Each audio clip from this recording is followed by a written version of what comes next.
Bought this Chevy S10. Got the 5.7 350 in it.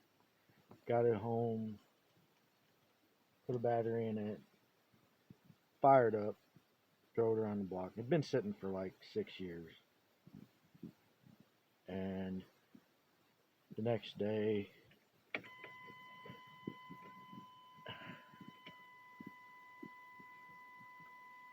it barely runs.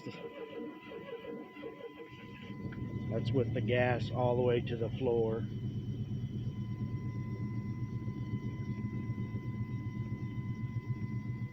Just spitting, sputtering, missing. I don't know if it's no spark or injector.